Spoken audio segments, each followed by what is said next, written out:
Kung uso-uso ang mga Halloween party, mga Halloween costume, ang SB19 na mahal naman nating lahat, ito at may pasample sila sa kanilang mga costume o theme.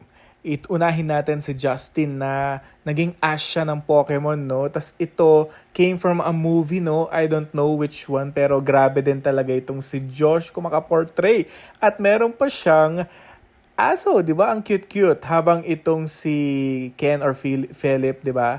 Sa ano siya, One Piece. Kuwang-kuha niya talaga yung buhok, yung asta niya, yung astig. Habang itong si Pablo, talaga naman tinapos niya lahat. Kasi napakagaling, no? Parang alam naman natin, 'di ba? Very Pablo talaga ang kanyang galawan. Habang itong si Stel, syempre, no, talagang siya ang Clark Kent o Superman dito sa kanyang Halloween theme.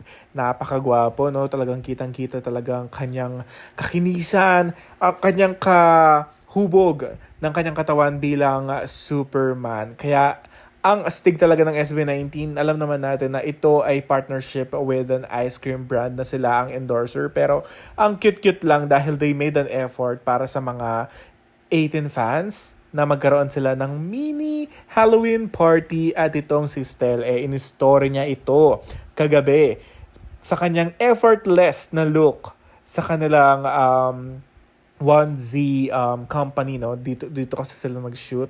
At ito na nga ang effortless niyang pagganapa bilang Clark Kent o Superman.